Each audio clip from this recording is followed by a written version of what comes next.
rain and then sunny tomorrow, high of 32. It'll be 44 and sunny on Saturday, chance of rain at 51 on Sunday. Laying down the law every Thursday afternoon at 3, it's Legal News and Views on WAOV.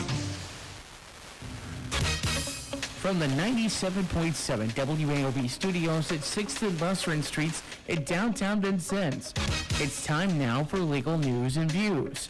Now, here's Dave Rolligan and Jeff Cobb with Legal News and Views. Welcome, Legal News and Views. I'm Jeff. I'm Dave. And hope you had a happy Thanksgiving. We'll be able to do the show, but not during the Christmas holidays. So, Why not? Because I'll be gone. I don't know. Maybe you'll find someone to do it with you. But Or even the show. if you can't tell, we're live in downtown Vincennes at the radio studios at the corner of 6th and Bussern, the old Brevoort House. But if you wish to join us, all you have to do is call 812-882-3737. Scott standing by, ready to get your call. Callers have priority because that's what you want to talk about, and so do we.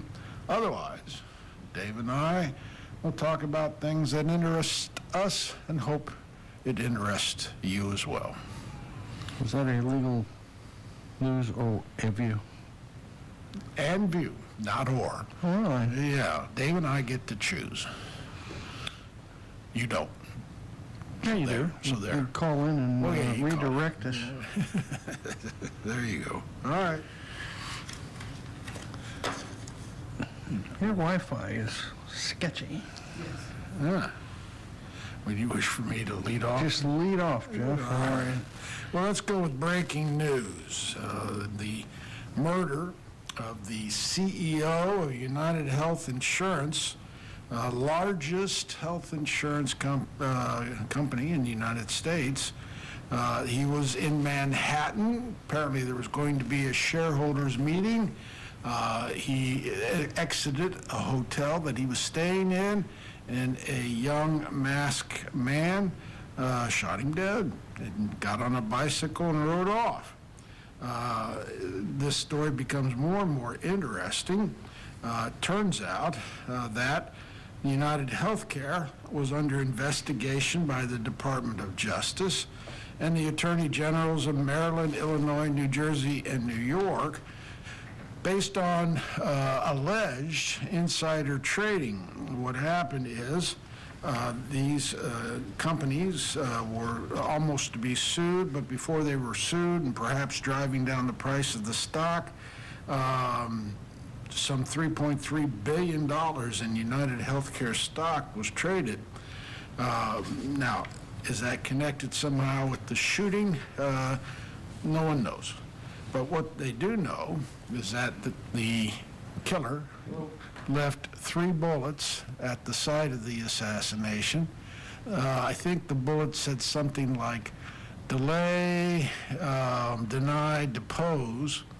And they think that may be linked to a book written by a law professor about insurance industries practices, which was called Delay, Deny, but it was a different word. And that perhaps the shooter was someone who may have been denied benefits by United Health. They don't know. They do now have a picture of the shooter without the mask on, and I think a fairly intensive manhunt going on.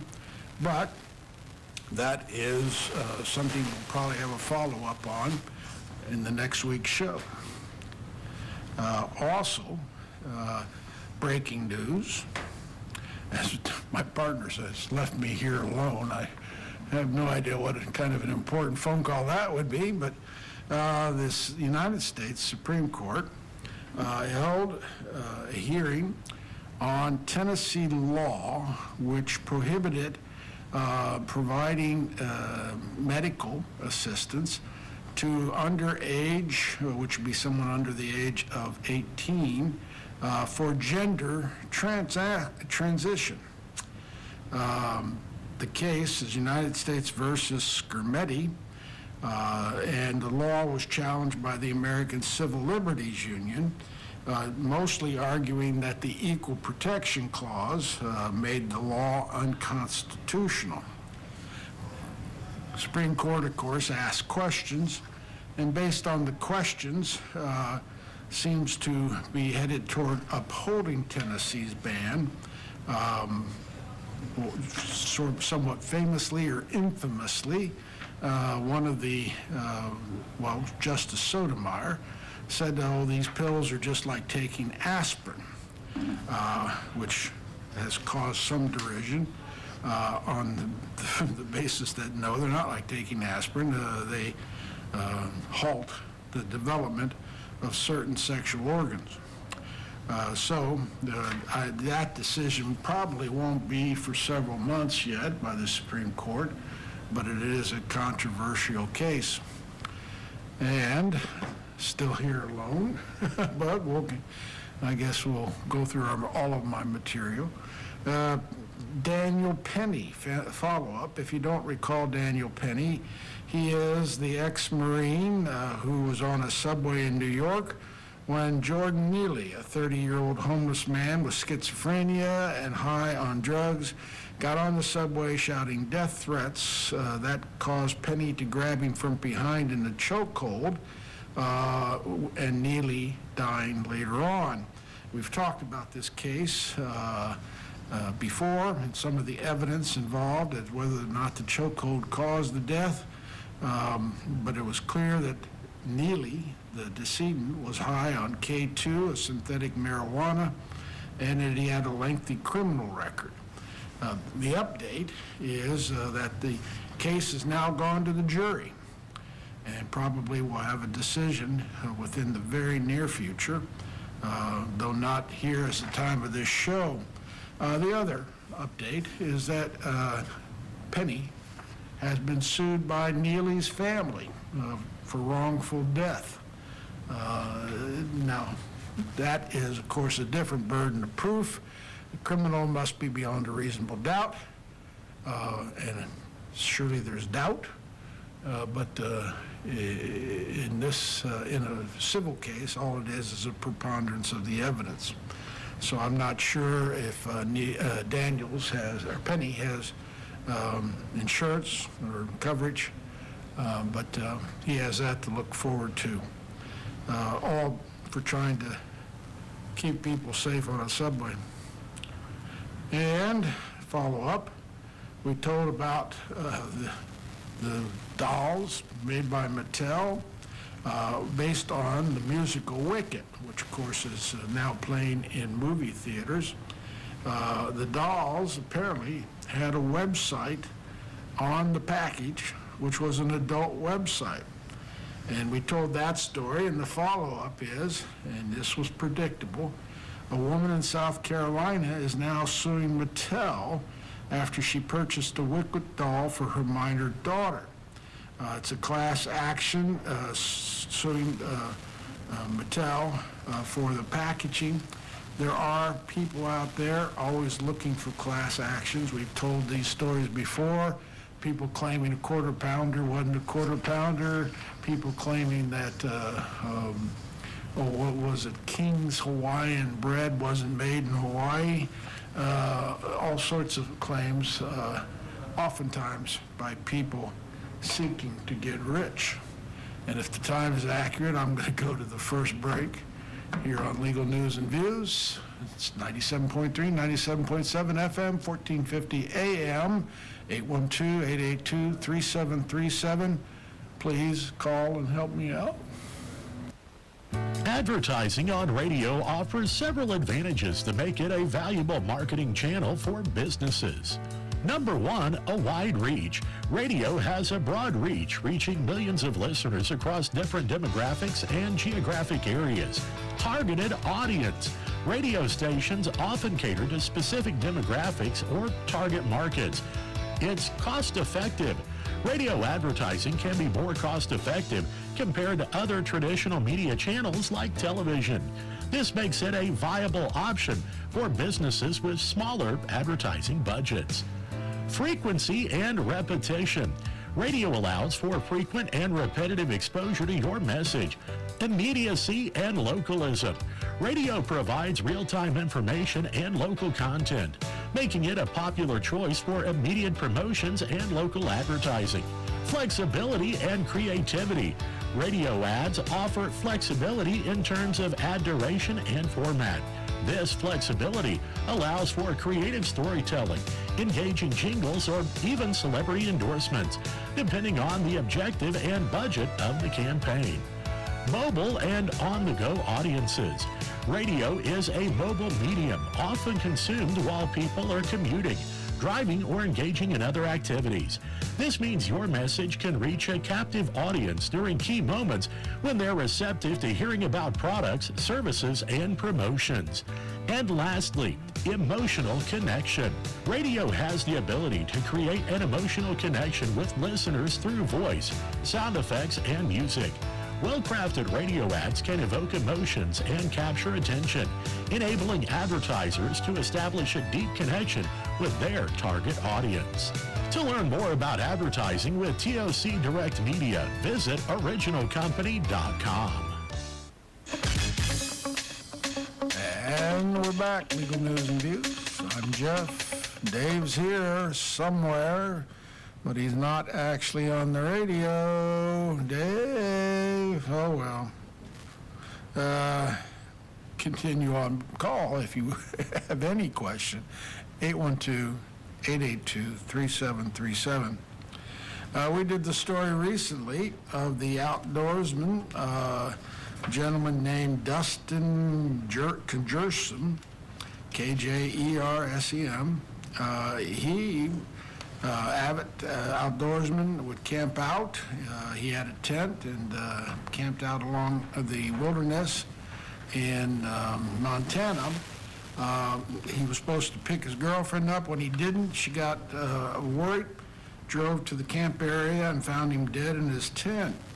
The scene was arranged to look like a bear had killed him. However, it didn't take police long to figure out that it was a homicide. The update is they now have arrested a suspect, Darren Christopher Abbey, and charged him with killing Dustin. Darren has asserted to the police that it was done in self-defense. Now, the only thing in the written story is that he says Dustin offered him a beer, so I'm not sure where the self-defense comes in. The police have also noted that the suspect, Darren, did not have any self-defense wounds on him, no evidence of being attacked, and we'll probably have more of a follow-up on that as that case goes forward, but Darren has pled not guilty due to the self-defense. I was working, sorry. A whole hell of a time to work. Hey, when duty calls. And then switch over to entertainment and the law. Most people, I think, my age at least, remember Axl Rose. I don't know many people know this, but he's actually a Hoosier by birth. He was the lead singer for Guns N' Roses. And I guess in 1989, they were flying high when he was in New York, and he met a model named Sheila Kennedy. Sheila is a former Penthouse Pet of the Year. For those who don't know, Jeff, tell us about Penthouse. Oh, you don't know Penthouse? Our listeners may not. You're telling them who Axl Rose is. Well, he takes her back to a hotel room where there appears to be a rock and roll party complete with drugs and other women with whom sexual acts are being performed. By the way, Axl's full name is William Bruce Rose, Jr. According to Sheila Kennedy, Axl Rose got mad at something and kicked everybody out except her and some other gentlemen, and then dragged her by the hair to the bedroom and assaulted her sexually. Axl Rose has consistently said that never happened, not guilty. This is, by the way, another example of what's called the New York Adult Survivors Act in 2023, which extended the statute of limitations for these claims. This claim was filed the day before the Survivors Act was supposed to go out of existence.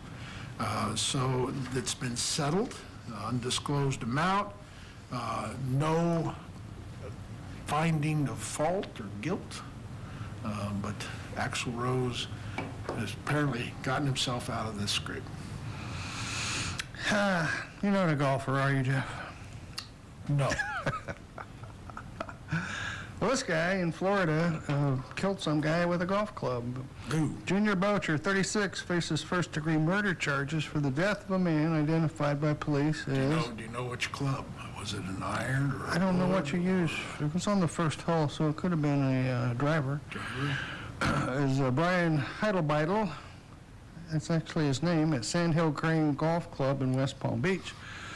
A witness said he heard the victim yelling, "He's trying to kill me," while running away from Boucher, who was allegedly brandishing a golf club. They do not specify which club it was.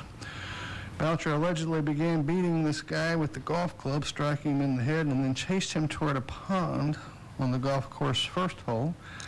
He allegedly continued to beat this guy in the pond, and while in the water, jumped on top of him and appeared to be choking him. After this guy stopped moving, Boucher then struck him several more times in the head, which I think is called a mulligan. Not much of a golfer. Boucher attempted to flee the scene when officers arrived, so they had time to call the police. The police show up, and this guy can't even get away. And he was taken into custody only after the use of an electronic control weapon. It may have been a taser. Now, as I'm reading through this story, I can't wait to know why. There's no reason. There's not even a speculation, like they knew each other, Oh, love triangle, maybe business his- deal gone maybe His bad. last name was Mulligan. No, I don't think so. His name was Boucher. No. So he's there's a decent-looking young guy, and he doesn't look mentally impaired, but who knows if he was even a member of this golf club. This will not bear well if he's, on the to-be inducted list. Somewhere early in the 21st century, say 2000 on, was a popular, I don't know if it was a TV show, Girls Gone Wild. Its founder was Joe Francis. It had a lot of commercials, I remember, saying, oh, these are videos, I think, of party girls, and apparently in various states of undress. He apparently made about a ton of money off of it, but for the last 10 years has been living in Mexico. And the reason why is because people were accusing his series, Girls Gone Wild, of profiting on the vulnerability of underage women Who were intoxicated. and impaired women. There's now apparently a 3-part docuseries on Peacock, a streaming network, that details the dark reality of what really happened behind the scenes. Joe Francis maintains his innocence, saying that all of the complaints about Girls Gone Wild were made against employees and were against his instructions and his wishes. But they apparently have a bunch of girls who say they were 16 at the time. Now, I remember this somewhat because I always thought, looking at the commercials, who are these stupid women if they know they're being videotaped, and why are they lifting their shirts up? But Because, Jeff, they went wild. really, Yeah. was the name of the show, Girls Gone Wild. That's it. He caught them in the wild. Yes. No, I'm still unconvinced. But go ahead. You got your student loans paid off yet? Oh, good question. They're still working with this. Of course, Congress is going to switch completely majority red in the House and Senate, so it's hard to say how that will go out. I don't do bankruptcies. I only do a few of them, but it's usually almost impossible to discharge a student loan in bankruptcy. The student had to prove a standard known as undue hardship, which they cannot maintain a minimal standard of living. Of course, that's a really tough standard to meet, because if you can do something, then you can probably earn some money, and you're not going to get out from under those, in some cases, crushing loans. So they're trying to, lawmakers found 85% of the borrowers taking advantage of the new guidance received either a full or partial discharge of their balances. So they're trying to make it easier back in November to streamline that process. Clearer guidelines for borrowers to follow to prove undue hardship, along with self-attestation form that followed the Education Department. Now, if President-elect Trump gets rid of the Education Department, what happens to the student loans, Jeff? I ask you, where are they going to go? You transfer them to Treasury. What if he gets rid of the Treasury Department? That would be hard to do. That's the IRS and the... Elon Musk. That is actually... Elon Musk has got his eyes set on that. Secret Service is in Treasury Department as well. Well, Trump might want to get rid of the Secret Service. They've done not a really good job on protecting him. Well, quickly, somewhat of a Thanksgiving story.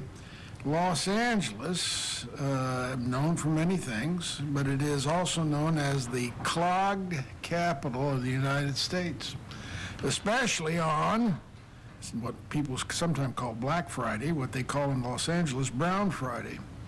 It's the day after Thanksgiving, and plumbers go out on emergency calls. In Los Angeles this year, the plumbing-related searches went up 73% on Brown Friday. Miami was second at 37%. Roto-Rooter said the most common problem areas are kitchen sinks, toilets, and garbage disposals. What else is there, Jeff? I think that brings us to our half-hour break here on WAOV 97.3.7 FM, 1450 AM, 812-882-3737. Your ticket to enlightenment. From the WAOV News Center, I'm Tom Lee reporting. An Indiana State Police trooper arrested a Washington man for operating while intoxicated. That following a vehicle that was stopped in the middle of US 50 near Washington. 19-year-old Quan Boyd, according to police, showed visible signs of impairment. He is charged with operating while intoxicated and both possession of marijuana and paraphernalia. The Greene County Sheriff's Office still asking the public for assistance in locating a missing man. Ricky Smith attended a basketball game as a referee at the Pleasant View Mennonite Church in Montgomery on Tuesday night. Smith did not return home after the game was finished. He is believed to be in danger and needing medical attention. If located, contact law enforcement. The Knox County Salvation Army is heading into its busy season, preparing for Christmas. The two biggest endeavors for the Salvation Army will be the Kettle Campaign and also preparing for Christmas meal and toy giveaways. The Kettle Fund campaign is important since the donations help fund the group's assistance campaigns for the rest of the year. More news available anytime at WAOVAM.com. I'm Tom Lee reporting for WAOV News. Grains and oilseeds started and then finished in the black. This is Hoosier Ag Today's Thursday closing farm market report. A flash sales announcement of U.S. soybeans to China this morning was helpful, and very good export sales added support, along with the weaker dollar. That corn export sales number was better than expected. March corn ends up a nickel, 4.35. May also a nickel higher, 4.40.5. July 4.43, up 4 3/4. January beans doubled that gain, up a dime, 9.93 3/4. 9.99 on the March, up 9 1/4. And May goes to 10.10, even up 8.5 cents. March wheat a dime up at 5.58 1/4. Meats ended mixed. February live cattle $2 down at 186.32, and February lean hogs 86.35 flat. I'm Andy Eubank. This is Hoosier Ag Today. Timely, relevant, credible. Make it 10 straight for South Knox. I'm Tom Lee with the WAOV Radio Sports Beat. Class 2A number 1 South Knox got to 10-0. They win easily over Sullivan 79-28. Kendall Hill led a balanced attack for South Knox with 15. Brent Hill 14, Ella Bobe 13, and Madison Parrish with 12. Other scores in girls basketball, a light night overall. Wrights defeats Mater Dei 50-43 as Evansville Harrison losing to Evansville Central. Lady Bears win that one 66-26. The final there. Lincoln C team loses 42-31 to Bloomfield. Carson McCormick led with 10. Vincennes University men's basketball team defeats Schoolcraft 90-50. 25 leads out of Christian Andrews, and the VU basketball team, the ladies team, loses to Three Rivers 71-45. I'm Tom Lee, WAOV Sports. TOC Big Deals is an online store where you can get discounted gift certificates to local and area businesses. Pay less for goods and services from places like the Knights of Columbus and Vincennes. Check it out at tocbigdeals.com. Don't forget to nominate a local high school athlete for the Tri-State Orthopedics WCDM Athlete of the Week. Go to WCDM.com, click on the Sports tab, then go to Athlete of the Week, scroll down to the form, fill it out, and send it in. It's that easy. The WAOV forecast now from the Brian Stevens Erie Insurance Weather Center. A sunny high of 25 for today. For tonight, mostly clear, low near 13, and then sunny tomorrow, high of 32. It'll be 44 and sunny on Saturday, chance of rain at 51 on Sunday. Laying down the law every Thursday afternoon at 3, it's Legal News and Views on WAOV. And we're back, Legal News and Views. I'm Jeff. I'm Dave. Oh, thank the Lord. He's here. I'm back. And, of course, you can join us, 812-882-3737. But it's time now for that regularly scheduled segment of the program known as... Least competent criminals. I have two nominees. One is a familiar theme, though he is a new incompetent criminal. His name is Anthony Matta. He put a post on the internet, Craigslist post, saying, "Hey, I'm new to this Florida area looking for ice or crack." Holmes County Sheriff's Office responded by sending him an undercover posing as a seller of crack. He set up a deal to purchase an 8-ball of methamphetamine for $80, and they were to meet at agreed upon location, which of course is where Anthony was arrested. I'm not sure that people understand that the law enforcement is on the internet. Our second nominee apparently has been listed on the FBI's most wanted list as John Doe. He was believed to be producing child pornography from 2017 to 2024. His name is Christopher Lynn Driscoll. So the question is, what makes him least competent? Well, they apparently could not find him for all this time, but then he was in a video doing nasty things with tattoos. The word Dabby, D-A-B-B-Y, tattooed on his chest. The number 197X on his left bicep. the words "Cast No Stones" on his left forearm and a Texas flag in the shape of a head on his right forearm. Those are fairly distinctive and caused him finally to be arrested and charged with child pornography. So those are my two nominees. Florida TikTok influencer arrested after she posted video of what authorities say was a haul of many stolen Target items. Was arrested again and accused of shoplifting from the same store in at least one other instance. So, she got arrested for putting these stolen goods on her TikTok, trying to, I suppose, influence people. And while out, she went back and shoplifted them some more. Marlena Velez, age 22, was arrested based on an allegation of theft in Cape Coral, Florida. Time on code on the video of her arrest posted by the Facebook shows her when she was taken into custody. Officers recognized Marlena from a prior arrest and were able to positively identify her. It wasn't clear whether she, who has amassed 360,000 followers on TikTok with content based on her life raising 2 children, has legal counsel for either of her theft cases. So I'm not sure she'll be able to raise her children if she's in jail for theft. No, someone else will. And it could be the baby daddy.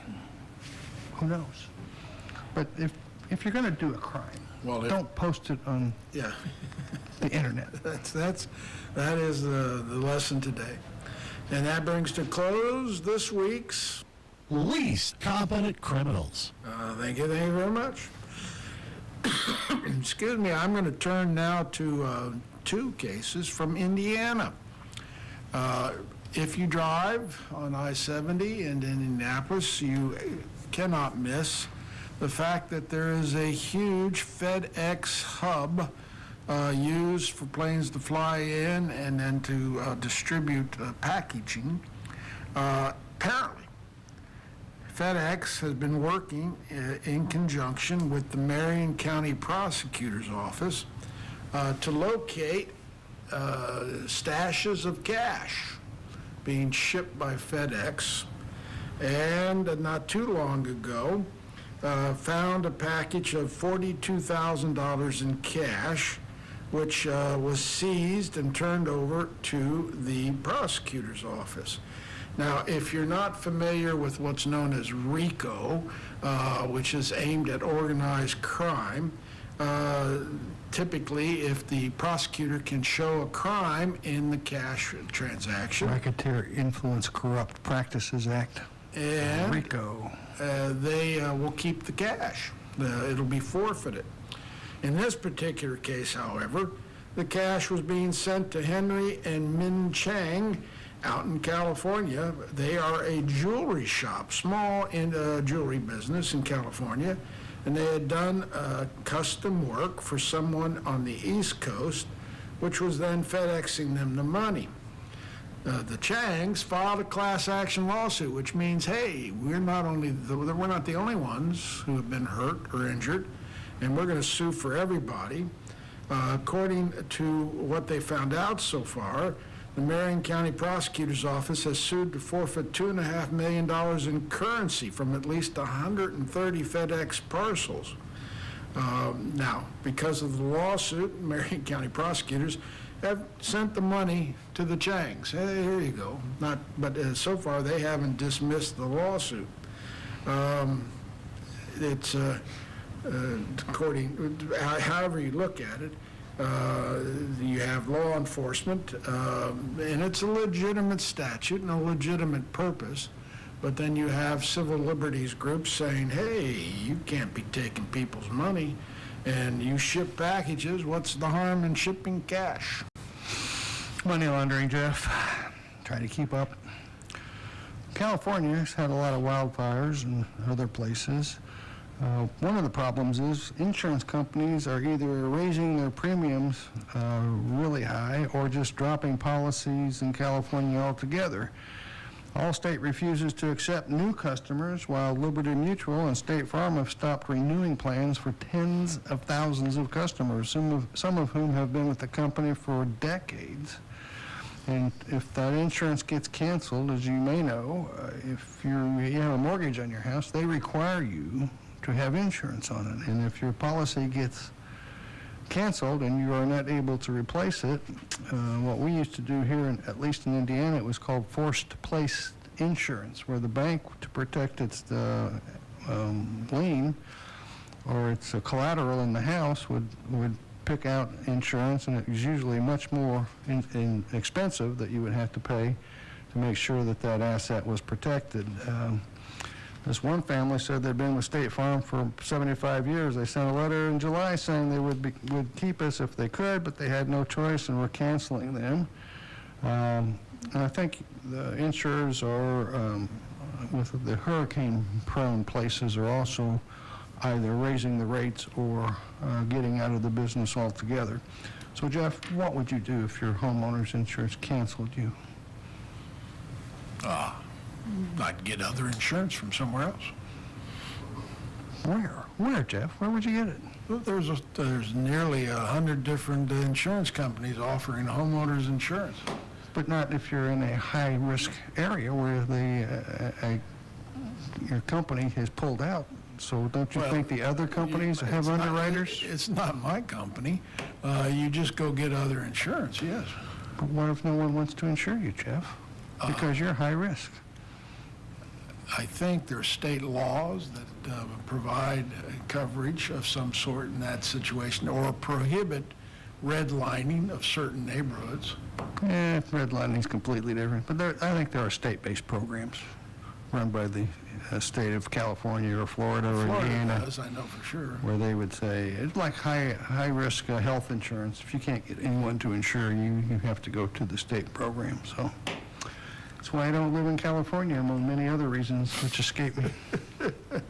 Well, a modern phenomenon is pickleball. I mean, I'm not a pickleball player. I have never played it, but at least here in Vincennes, I know quite a few who do.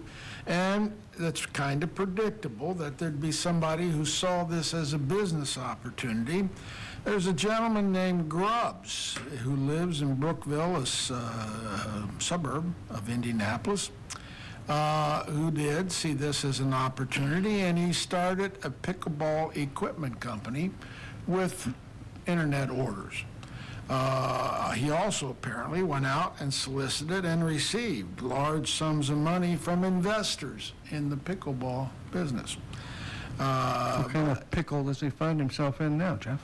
Well, apparently he wasn't using the investors' money for business purposes. He was using it for personal purposes, and as a result of the FBI, something called IRS-CI, which I guess is the Internal Revenue Service. Internal Revenue Service Criminal Investigation. The Indiana Secretary of State, Brookville Police Department, and Franklin County Sheriff's Department all raided his home to get evidence of his criminal activity. In the meantime, the business tanked, was sold at bankruptcy auction, and has a whole new group of owners who are trying to keep the business alive, but they're starting off with, I think, a name that's now got a negative connotation. And negative equity. Yeah. More legal news and views, 97.3 and 97.7 FM, 1450 AM. We'll be right back. Stay tuned through the break. Diana.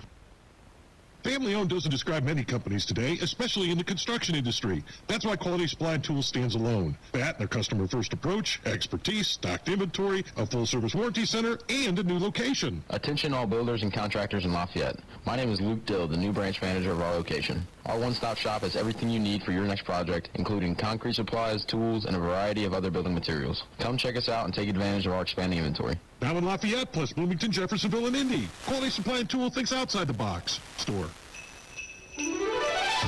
Steel holiday savings are here. Make room under the tree for gifts at the top of their wish list. Right now, power up the holidays with great deals on long-lasting tools. Find the perfect gift at your local Steel dealer or shop the Steel Holiday Gift Guide at steelusa.com.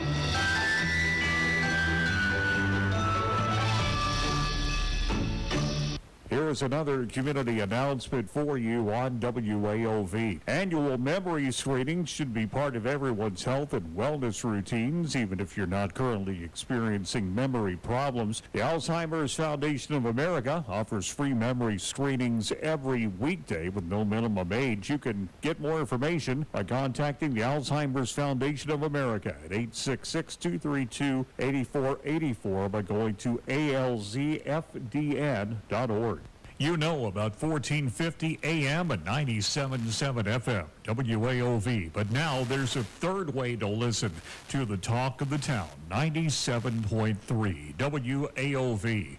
It's a third way for you to listen to all of your favorite news, talk, sports, and more.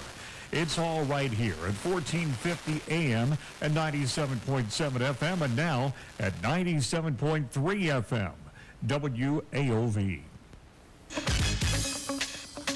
And we're back. Legal News and Views. I'm Jeff. I'm Dave. And there's still time for your call, 812-882-3737. Do you ever watch reality TV? Don't care. No. I don't. Texas father will receive a settlement of $2.5 million from Williamson County after he said his son's arrest was staged for a reality TV show. It was agreed that the county sheriff's office will pay Gary Watzke the multi-million-dollar sum after his son Asher Watzke was arrested in 2019, which he argued was staged for the formerly canceled show Live PD. Per the outlet, officers broke down Watzke's front and back doors, deployed a non-lethal explosive grenade, and entered his home in May of 2019. After being held at gunpoint and searched, Watzke was brought outside, and that was when he reportedly saw a cameraman and was informed that the proceedings were being filmed for this TV show. This kid, oh, we have a caller. Interrupts my live PD. You're on the air. Died in northern Indiana. Okay. He was a manager of a big box store. His mom and dad had been divorced from the time he was young, and the dad didn't visit or pay much child support. When he died, he had no will. So that makes Dad, according to Indiana law, eligible for part of the estate. And then Dad also filed to be the co-executor with the young man's youngest sister. And the judge approved of that. This has tied up the estate for the settlement, and nobody can move forward. Why hasn't this law been changed in this day and age of many divorces? Now, say again what law that you're asking hasn't been changed.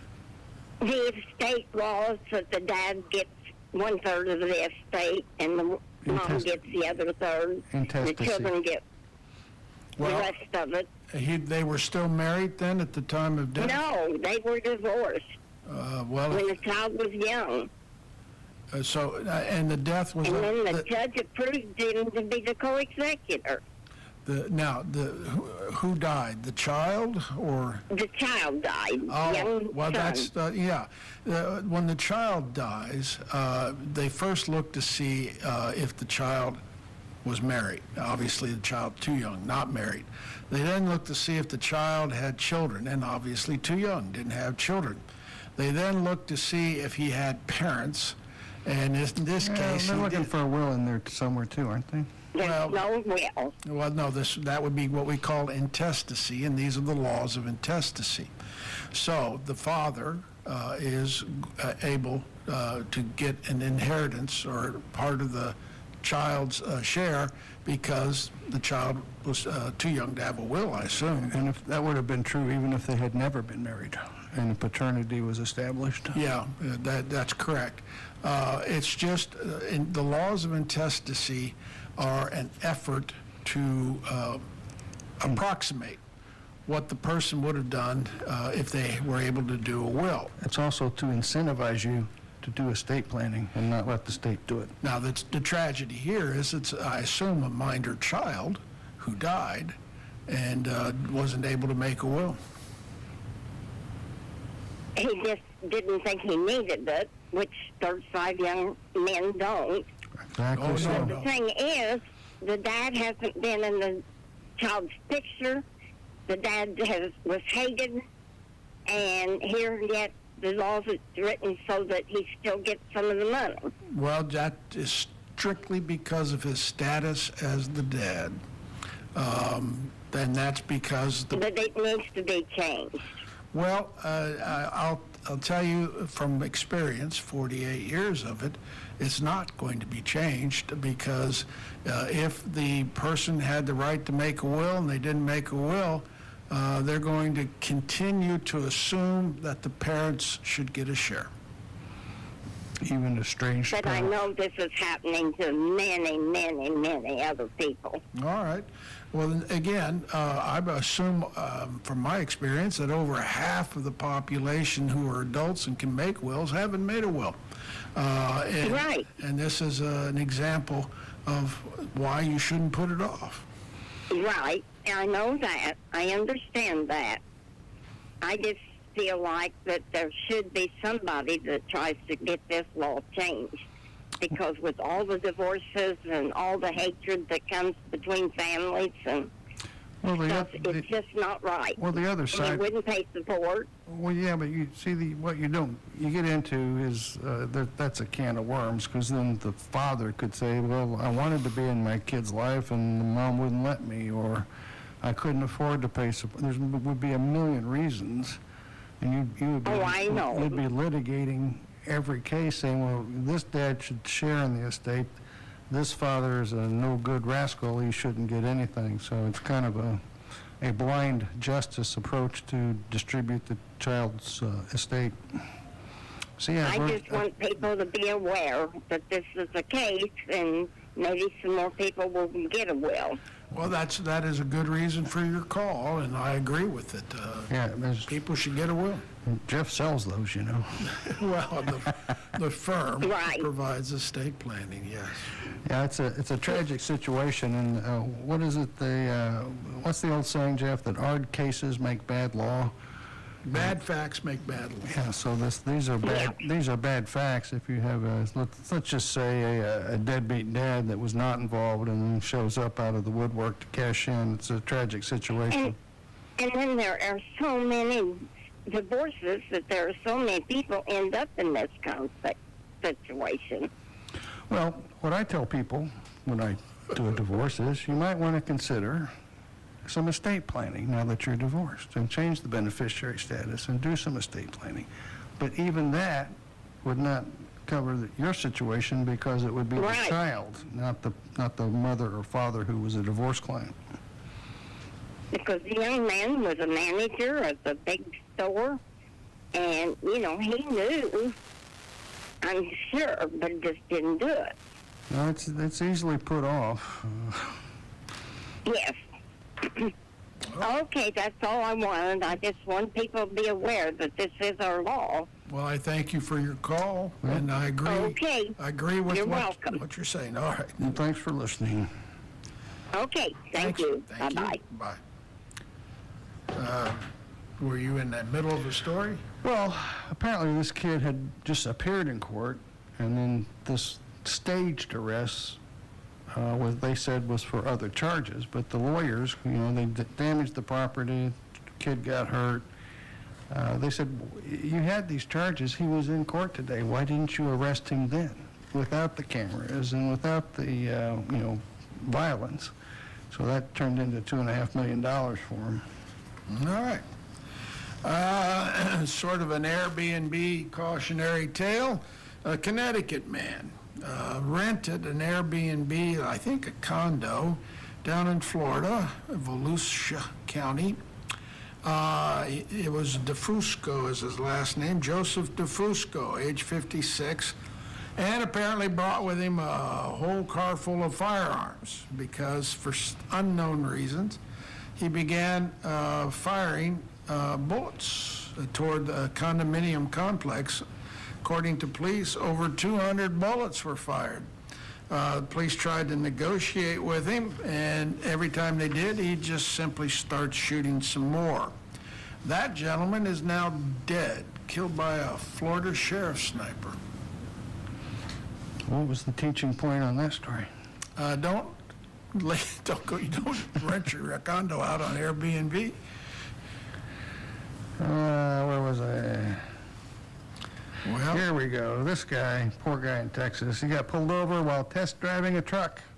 And he, as the test driving driver, got a ticket because the dealership didn't put on a license plate. Daniel Roca walked into the car dealership and never expected to get swept up in a legal battle. He lives in Texas, was simply looking for a replacement vehicle due to the recent death of his son in a car accident. Instead, Roca found himself in a feud between the police department and the Toyota dealership. He took this truck on a test drive. He was pulled over by an officer and given a citation for operating the vehicle without license plate. So apparently there's a feud between law enforcement and this dealership. So it sounds to me like that policeman might have been lurking in the shadows, knowing that this was a routine practice. Roca added that the officer then told him, in order for us to make the dealerships abide by the law, we're going to start citing their customers, and gave him a $250 ticket. The police department confirmed the account, telling the TV station that it's the dealership's responsibility to ensure their vehicles have proper tags. Now, Jeff, how hard is it? You've test driven. They've never let me leave the lot without a taxing. Sometimes they're magnetic, sometimes they're paper, but they put a dealer plate on it. yes, Because you're not required by law to do that. to be on the road. So I'm not sure why this dealership would let and they know that there's a problem with the police. Why aren't they enforcing it? Why don't you call them up live, Jeff, and ask them? And while you're at it, call the legislature about the intestacy laws. That'd be I'd good. just as soon have my partner here for the first 15 minutes of the radio I was show. working. Okay. This involves a 70-year-old business owner. He had apparently a leather shop in Sacramento, California. He keeps getting robbed. Mostly the robbers break in, take leather clothing. In this particular case, though, on November 25th, it was past midnight, and his 14-year-old grandson was sleeping with him in the back room when the 14-year-old woke him up and said someone was in the store. Apparently, someone had broken through the plate glass store front and was walking through the room, headed to the back room. The 70-year-old grabbed his gun and shot the burglar dead. He's not sure who it was or why it was, but he was pretty sure that he was going to protect his grandson from any harm. Bus driver trying to do the right thing in Missouri would show kids emergency procedures, how to open windows and such. Unfortunately, this bus driver turned the bus over to a 7-year-old in an attempt to show the child what to do in case the driver had some kind of a medical emergency. And here's a spoiler alert. She instantly crashed the bus. She wasn't just sitting there and saying, this is that, there's that. She let the kid drive the bus, and there was a wreck. And the interesting part of this story is, so far, no more information on the incident, and it's unclear whether the school district will reprimand the driver. Any bets on how that goes, Jeff? No, the music has started, indicating that this is the end of this week's show. Enjoyed being here and enjoyed the caller. Thank you again for that. That was a good call. But I'm Jeff. I'm Dave. Thanks for listening. I suppose we'll be back next week. I never looked that far ahead. News, I'm Tom Graham, investigator.